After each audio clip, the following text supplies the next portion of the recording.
Assalamualaikum warahmatullahi wabarakatuh. Halo semuanya. Jumpa lagi dengan saya Chow Sing Sing, kurator dari podcast Horror Night Story. Halo, apa kabar semuanya? Semoga kalian semua sehat-sehat ya.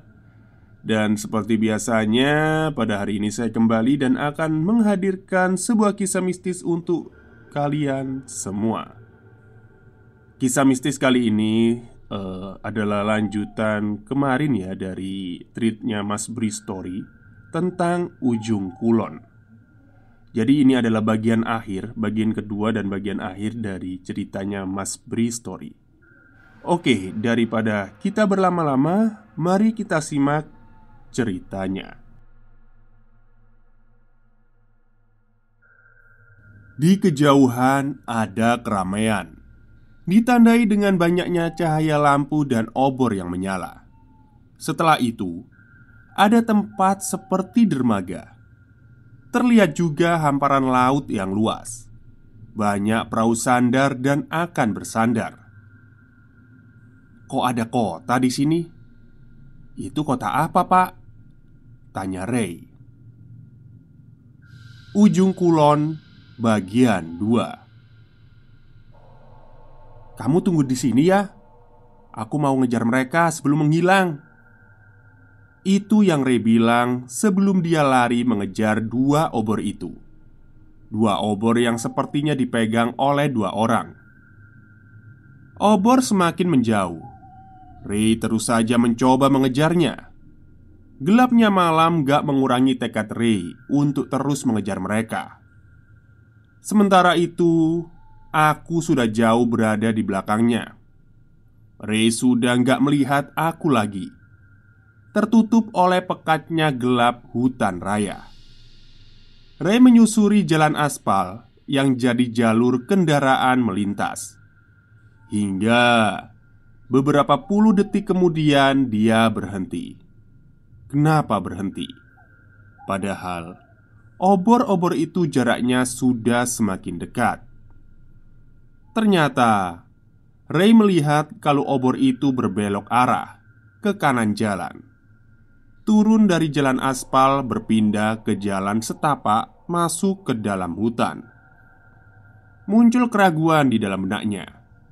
Apakah akan terus lanjut mengejar atau kembali ke tempat aku menunggunya? Sementara hutan di hadapannya sangat belantara, gelap pekat dan sunyi. Pepohonan besar di kanan kiri jalan setapak membentuk terowongan yang memanjang ke dalam, seperti pintu gerbang menuju suatu tempat. Lapang walaupun tampak sempit. Ada hiruk-pikuk dalam sunyinya. Aneh. Sementara dua obor itu masih saja terlihat dari tempat Ray berdiri. Tapi sepertinya mereka berhenti, gak bergerak lagi, seperti menunggu Ray untuk mendatanginya. Baguslah kalau mereka berhenti. Berarti mereka lihat aku ngejar. Begitu gumam Ray dalam hati. Kemudian dia mulai melangkahkan kaki ke jalan setapak.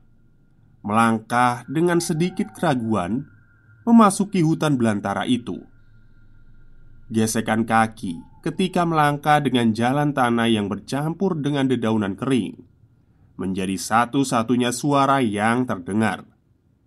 Gak ada suara angin, gak ada suara binatang hutan, gak ada. Keringat mengucur membasahi tubuh. Hela nafas yang mulai ngos-ngosan mengiringi perjalanan Ray ke obor-obor itu. Tapi ternyata mereka kembali bergerak.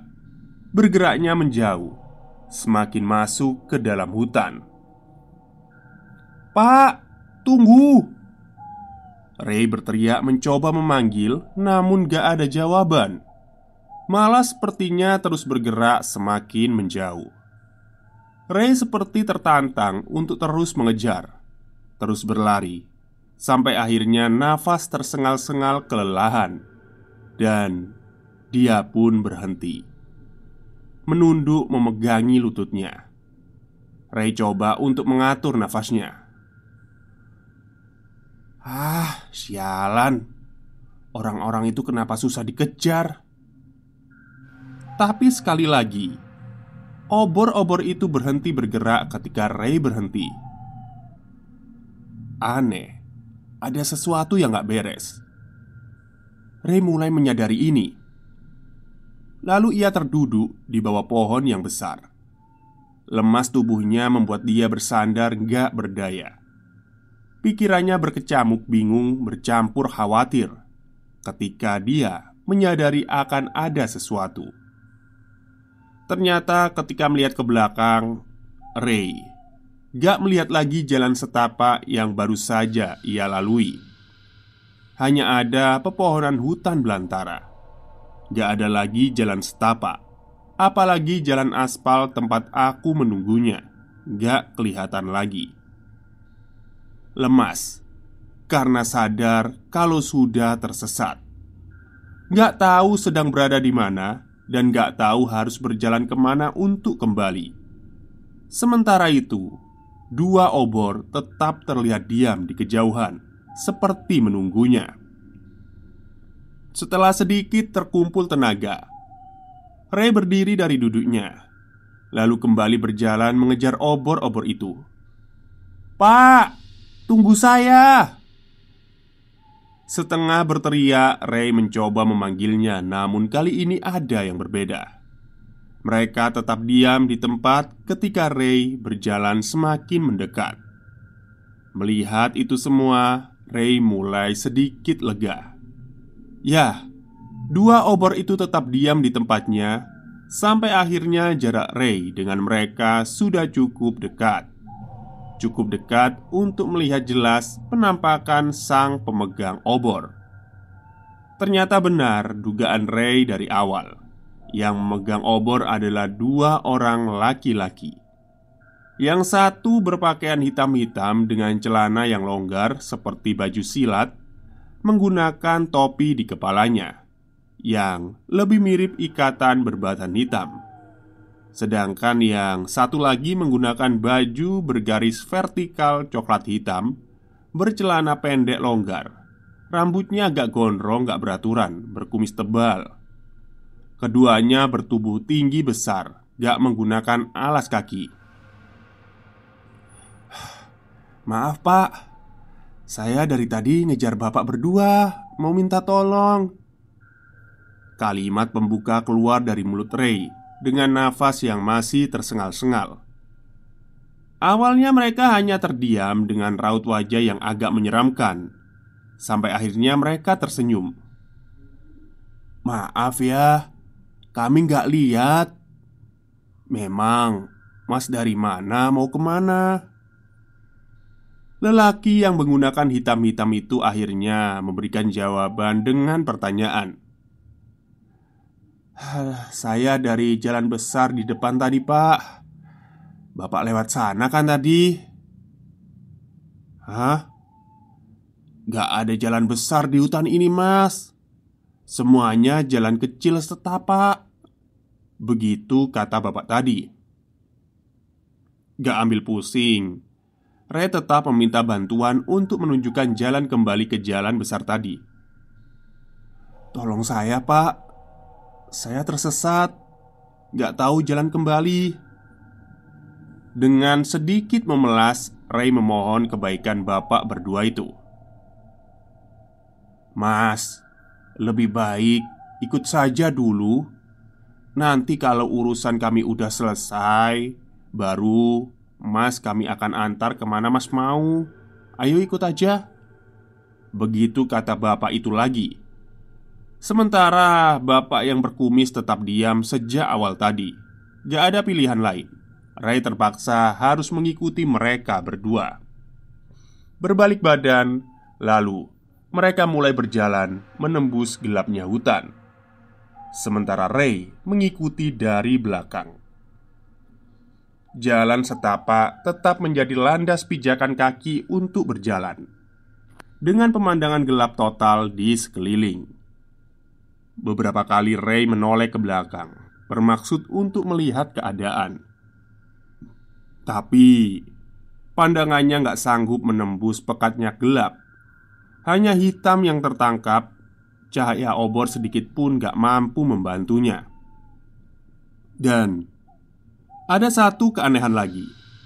Setelah diperhatikan benar-benar, ternyata dari 3 orang yang sedang berjalan, hanya Ray yang terdengar suara langkah kakinya, sementara yang lain gak ada suaranya.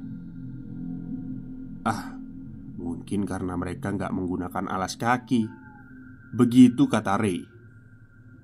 Seperti tanpa lelah, Ray melihat mereka terus berjalan konstan.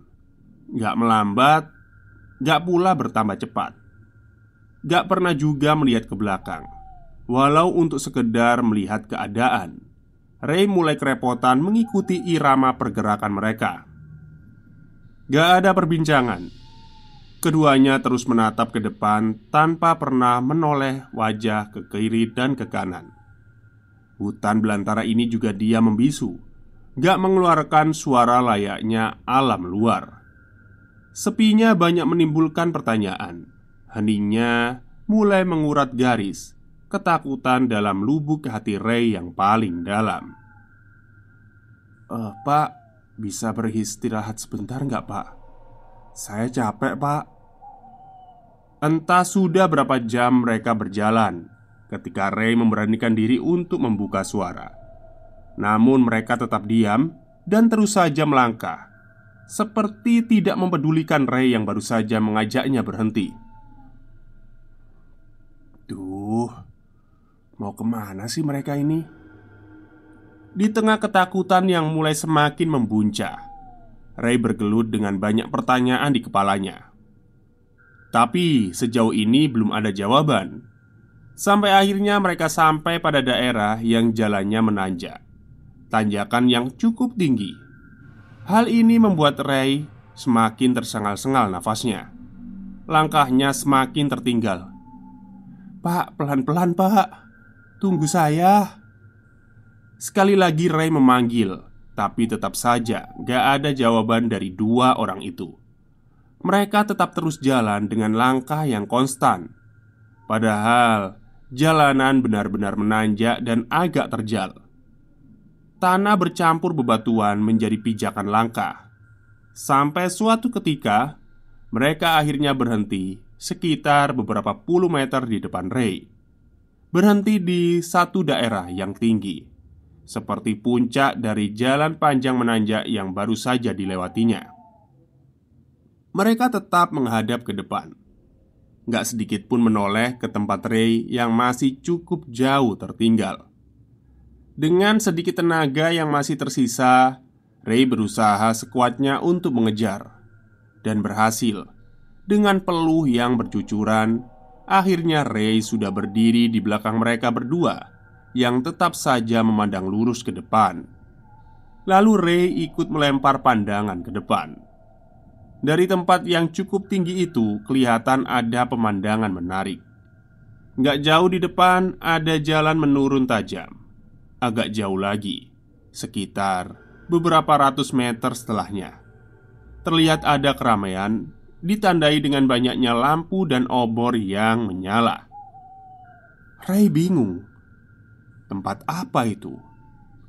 Lebih bingung lagi setelah tempat keramaian itu terlihat ada seperti dermaga. Dan memang di kejauhan kelihatan ada hamparan laut yang luas. Banyak kapal dan perahu yang bersandar. Kok ada kota di sini? Itu kota apa, Pak? Sekali lagi Ray melontarkan pertanyaan. Dan lagi-lagi mereka nggak juga memberi jawaban. Malah tiba-tiba mulai melangkahkan kaki menuju jalan turun ke keramaian itu. Gak ada pilihan lain. Ray tetap harus mengikuti langkah kaki mereka. Situasi yang sama Ray temui ketika mulai berjalan lagi. Kegelapan hutan dan keheningan sepi yang kelam. Pikiran Ray semakin mengerucut. Semakin yakin ada yang aneh dengan kedua orang ini. Tapi Ray nggak bisa berbuat apa-apa selain harus mengikuti mereka. Rasa penasaran sepertinya akan terjawab beberapa puluh meter lagi ketika melihat ada dua pohon besar berdiri sejajar, membentuk laksana pintu gerbang. Ray berpikir sepertinya mereka akan melewati tengah-tengah dua pohon besar itu. Dan ternyata benar, mereka berjalan melintasi jalan di tengah dua pohon besar, seperti masuk gerbang yang besar. Ray semakin bingung setelah benar-benar melewatinya. Setelah sudah berada di sisi keramaian. Ya, keramaian. Setelah melewati jalan berliku membelah hutan belantara, tiba-tiba Ray masuk ke tempat yang sangat berbeda. Tempat yang ramai, tetapi masih dalam keadaan yang gelapnya malam. Penerangan lebih banyak bersumber dari api obor yang nyaris ada di setiap sudut. Ada juga beberapa lampu teplok besar yang berdiri di atas meja. Sama sekali nggak ada penerangan yang bersumber dari listrik. Orang lalu lalang. Ada yang duduk di belakang meja menjajakan sepertinya barang jualan, dan ada yang duduk di dalam bangunan kecil yang nampak seperti warung. Ada yang hanya sekedar duduk dan berbincang satu sama lainnya sambil merokok. Ada orang yang sepertinya sedang menawarkan barang yang hendak dibeli. Pasar. Ray melihatnya seperti pasar. Pasar tradisional yang sebagian besar penjualnya menjajakan sayur mayur dan buah-buahan. Tapi ada juga barang-barang jualan lainnya, seperti kayu bakar dan anyam-anyaman bambu. Takjub dan penuh keheranan. Banyak pertanyaan yang timbul di dalam kepalanya. Pasar apa ini? Ini kota apa sih? Kenapa tengah malam gini masih rame? Ray terus saja memperhatikan sekelilingnya sampai dia lupa dengan dua orang yang membawanya ke tempat itu. Ternyata mereka sudah hilang di tengah keramaian pasar.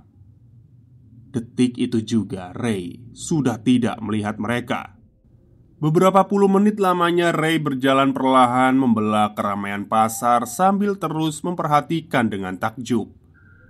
Dia semakin bingung ketika menyadari kalau orang-orang yang ada di pasar itu semuanya mengenakan pakaian yang sepertinya pakaian zaman dulu. Sebagian besar laki-lakinya mengenakan celana hitam longgar sebatas betis, dan ada yang berbaju hitam. Dan banyak juga yang hanya bercelana pendek tanpa baju alias bertelanjang dada.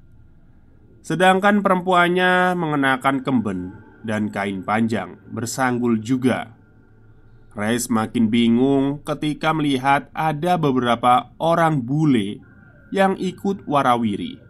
Yang laki-laki berpakaian putih-putih dengan topi bulatnya, dan yang perempuan mengenakan baju lengan putih panjang dengan bawahan yang mengembang besar. Ini pasar apa sih? Kebingungan semakin memuncak. Lalu tiba-tiba perhatian Ray berpindah pada keramaian berikutnya. Dermaga kapal. Ya, Ray melihat seperti ada pelabuhan kecil yang menjadi tempat bersandar kapal-kapal kayu dengan berbagai macam ukuran. Kemudian dia berjalan mendekat ke pelabuhan menuju dermaganya. Benar, banyak kesibukan bongkar muat kapal di tempat itu. Banyak orang yang mengangkut, menaikkan, atau menurunkan barang dari kapal itu. Ada satu dua orang yang sepertinya mandor yang memerintahkan mereka. Kapal yang bersandar sebagian besar kapal kayu. Apalagi desainnya seperti kapal zaman dahulu kala, lengkap dengan tiang-tiang besar penangkap angin sebagai alat penggerak. Ray masih bingung. Tetapi sedikit demi sedikit dia mulai sadar kalau pasar dan pelabuhan ini bukan tempat biasa. Ray mulai merasakan ketakutannya. Mulai membaca doa dalam hati, meminta keselamatan darinya. Dari Allah ya maksudnya. Ketika dia akhirnya menyadari sesuatu, ternyata sejak mulai masuk di keramaian ini, Ray gak mendengar suara dari orang yang sedang berada di situ. Walaupun kelihatan mereka seperti berbicara satu sama lainnya, Ray tetap merasakan sepi dan hening, padahal sedang berada di tempat yang ramai. Dan juga sepertinya mereka gak menyadari akan keberadaan Ray yang lalu lalang. Aneh dan menakutkan. Akhirnya Ray membalikkan badannya, melihat kembali arah pasar. Pasar di mana banyak orang berhenti dan berlalu lalang. Ray langsung terduduk lemas. Lututnya gak mampu lagi menahan beban tubuh. Ingin menangis sambil terus membaca doa, ketika ada satu lagi keanehan yang Ray baru sadari. Ternyata orang-orang yang ada di tempat itu bergerak hilir mudik tanpa menginjak tanah. Mereka berjalan seperti melayang, namun kaki tetap bergerak seperti melangkah. Sungguh sangat mengerikan, seperti layaknya kumpulan arwah gentayangan. Tempat apa ini? Ray akhirnya menangis dalam kesendiriannya. Duduk tertunduk tanpa tahu akan kemana dan harus pergi kemana. Dia tak jauh, maksudnya dia tak tahu jalan pulang. Sampai akhirnya Ray menengadahkan wajah ketika sadar kalau di hadapannya sudah ada orang yang sedang berdiri memperhatikannya. Seorang lelaki bule bercelana panjang putih, berkemeja safari putih lengkap dengan topi bundar di kepalanya. Wajahnya putih pucat berkumis tebal. Matanya tajam menatap Ray yang semakin ketakutan. Sambil tersenyum, lelaki itu mengucapkan sesuatu. "Selamat datang. Kamu akan betah di sini." Ray nggak tahu lagi harus berbuat apa, kecuali terus mengucap doa dalam hati. Sampai akhirnya dia merasakan kalau kepalanya pusing seperti berputar sangat cepat, berujung pada perut yang terasa mual seperti ingin muntah. Nggak tahan lagi, Ray memejamkan mata berharap semua yang dirasakan akan menghilang. Tetapi itulah yang terakhir Ray rasakan dan ingat. Setelah itu dia nggak sadarkan diri. Ray merasakan kalau tubuhnya seperti diguncang-guncang, dan dia pun mulai sadar. Membuka mata, ternyata dirinya tengah terbaring lemas, yang pada detik itu belum tahu sedang berada di mana. Tapi dia melihat ada dua orang yang berada di dekatnya. Yang satu di dekat kaki dan yang satu lagi berada di dekat kepala. Lalu Ray memperhatikan gerakan keduanya. Sepertinya mereka sedang mendayung. Berikutnya Ray memaksa diri untuk bangun dari tidurnya. Dan alhamdulillah, tidak ada apa-apa. "Alhamdulillah, masnya udah bangun. Minum dulu, mas." Laki-laki yang tadi duduk di dekat kakinya menegur dan menyodorkan botol air mineral. Masih kebingungan, tapi akhirnya Ray sadar kalau ternyata dia sedang berada di atas perahu dayung kecil. Perahu ini berisi 3 orang termasuk dirinya. Perahu berjalan gak jauh dari pantai, hanya sekitar 100 meter dari garisnya. Melirik ke jam tangan, ternyata sudah nyaris jam 5 pagi. Saya di mana, Pak? Kok bisa di atas perahu?" Akhirnya Ray membuka pertanyaan. Lalu mereka mulai menjelaskan. Jadi beberapa jam sebelumnya, ketika kedua bapak berperahu ini baru saja pulang dari melaut, mereka melihat Ray tengah duduk sendirian di pantai. Dalam gelapnya malam itu, di depan Ray tertancap sebatang obor yang menyala. Makanya mereka dapat melihat Ray dari kejauhan. Lalu mereka menepi bermaksud untuk menolong, yang ternyata Ray sudah nggak sadarkan diri. Lalu mereka menggotong dan membawa serta Ray ke dalam perahu. Begitu ceritanya. Setelah itu Ray menceritakan kepada mereka semua yang dia alami di sepanjang malam itu, semuanya. "Oh gitu, mas. Berarti Masnya beruntung masih bisa keluar dari tempat itu. Itu namanya pelabuhan dan pasar goib, Mas. Penduduk sekitar sini banyak yang tahu tentang cerita itu. Itu sudah cerita turun-temurun. Katanya banyak orang yang sudah masuk ke situ tapi nggak pernah kembali loh, Mas. Ray diam memperhatikan ketika salah satu dari bapak itu panjang lebar menjelaskan. Intinya ya seperti itu. Ray diajak oleh dua orang pembawa obor untuk mengunjungi pasar dan pelabuhan goib itu yang ada di salah satu sudut kecil ujung kulon. Singkatnya, mereka akhirnya mengantar Ray ke tempat aku menunggunya di mobil. Sekitar jam 7 pagi kami akhirnya berkumpul lagi. Dan, oh ya, ada satu lagi keanehan. Ternyata mobil dapat dinyalakan dengan normal dan gak kehabisan bensin. Masih ada sisa seperempat tangki. Padahal aku yakin kalau malam tadi garis indikatornya berada di bawah batas MPT. Tapi ya sudahlah. Yang penting kami selamat dan baik-baik saja. Gak kurang satu apapun setelah mengalami hal-hal aneh. Akhirnya kami meninggalkan ujung kulon dan pulang. Sekian cerita kali ini. Semoga minggu depan bisa ketemu lagi. Salam Bri.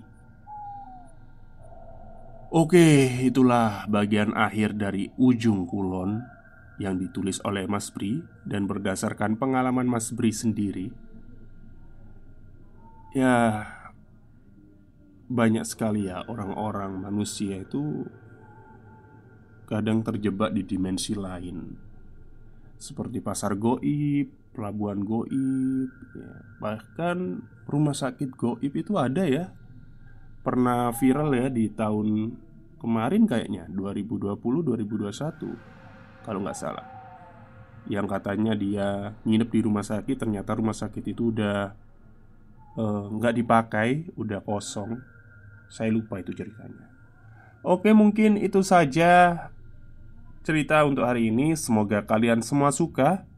Wassalamualaikum warahmatullahi wabarakatuh.